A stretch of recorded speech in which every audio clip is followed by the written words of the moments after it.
E aí, pessoal? Se a gente quer mesmo gabaritar a prova da Cefaz-Go, a gente precisa entender de verdade como a fiscalização funciona na prática, no dia a dia.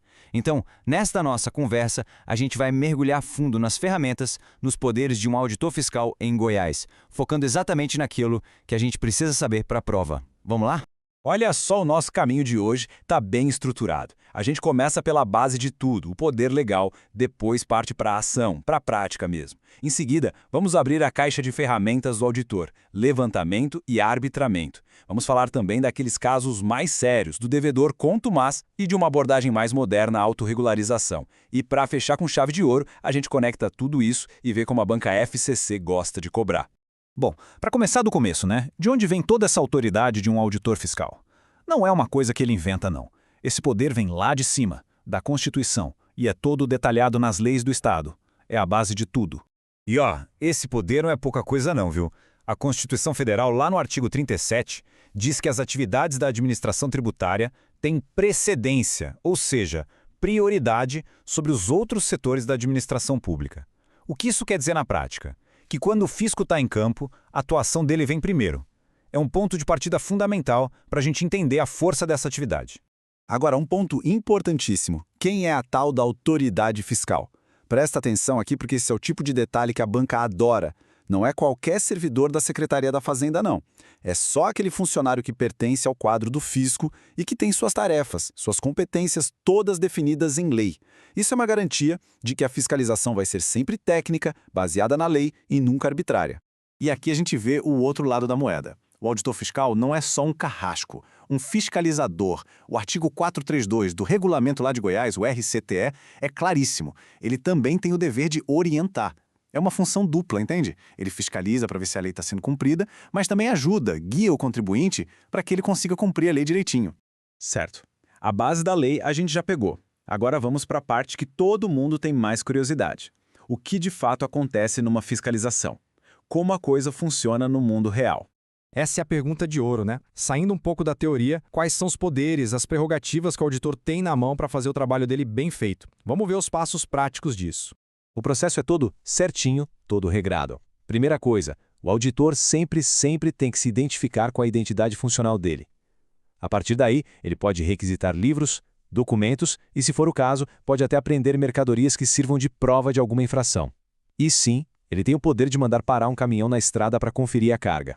E se a coisa apertar, se houver resistência, ele pode pedir ajuda da polícia, que tem o dever de auxiliar. Agora, anota aí que essa dica de ouro, estilo FCC total. A lei faz uma diferença entre embaraço e resistência. Parece a mesma coisa, mas não é. Se um contribuinte esconde os livros fiscais, dificulta o acesso aos documentos, isso é embaraço. Agora, se ele barra a porta e impede o fiscal de entrar na empresa, isso é resistência física. A banca adora cobrar essa diferença sutil, então grava bem isso aí. Beleza. Agora a gente vai abrir a caixa de ferramentas do auditor. Quando a papelada do contribuinte não está contando a história completa, ou parece meio esquisita, o auditor tem dois instrumentos muito poderosos para descobrir a verdade: o levantamento fiscal e o arbitramento.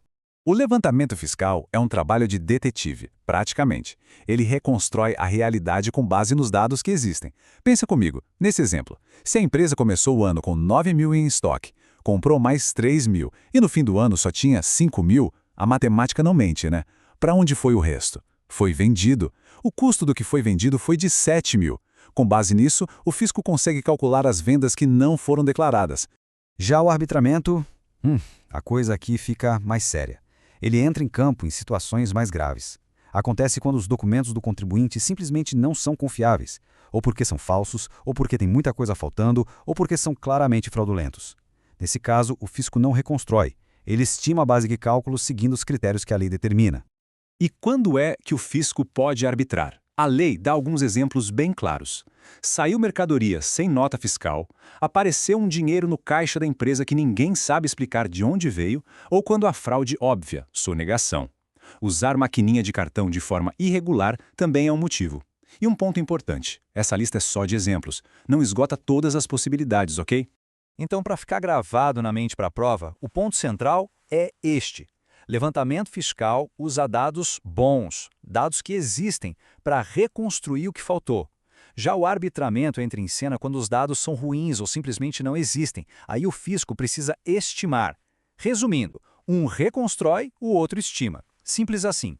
Essa diferença é clássica de questão de prova. Agora a gente vai mudar o tom porque a conversa vai ficar mais séria.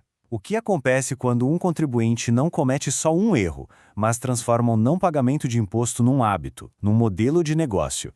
A legislação de Goiás tem uma figura específica para lidar com isso. A gente está falando do devedor quanto mais. A palavra-chave aqui é reiterada, ou seja, repetidamente. Não é um atraso aqui, outro ali. É uma prática constante de não pagar o que deve. Para esses casos, a lei cria um regime especial de fiscalização, muito mais duro, muito mais de perto. E as consequências para quem entra nessa categoria são bem pesadas, viu?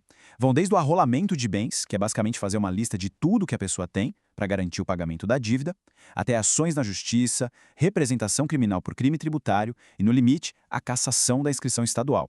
E cassar a inscrição, na prática, impede a empresa de funcionar. Mas olha, nem tudo é só caneta, nem tudo é repressão. A legislação de Goiás também se modernizou e trouxe um mecanismo bem inteligente que aposta mais na colaboração, na boa-fé do contribuinte. É a chamada autorregularização. Funciona de um jeito super simples. O sistema do fisco cruza um monte de dados e, de repente, aponta uma inconsistência. Só que, em vez de já sair multando, ele manda um aviso. Olha, encontramos isso aqui. O contribuinte tem 30 dias para ir lá e corrigir o erro. Se ele fizer isso dentro do prazo, ele paga o imposto que devia, claro, mas escapa das multas. É uma baita chance para quem errou sem má-fé se corrigir. Certo, passamos por todo o conteúdo. Cobrimos a base, a prática, as ferramentas. Agora, a parte mais importante para a gente. Como é que esse conhecimento todo vira ponto na nossa prova? Como a FCC pensa? Então, chegou o momento. Vamos praticar um pouco e tentar pensar com a cabeça da banca. Vamos analisar um cenário clássico de prova sobre um dos pontos que a gente discutiu aqui. Imagina só essa situação, bem comum em prova. O contribuinte está com uma dúvida, faz uma consulta formal por escrito para a Cefaz, a Cefaz responde também por escrito orientando o que fazer, ele vai lá e faz exatamente o que foi orientado. Meses depois, o fisco muda de opinião sobre aquele assunto.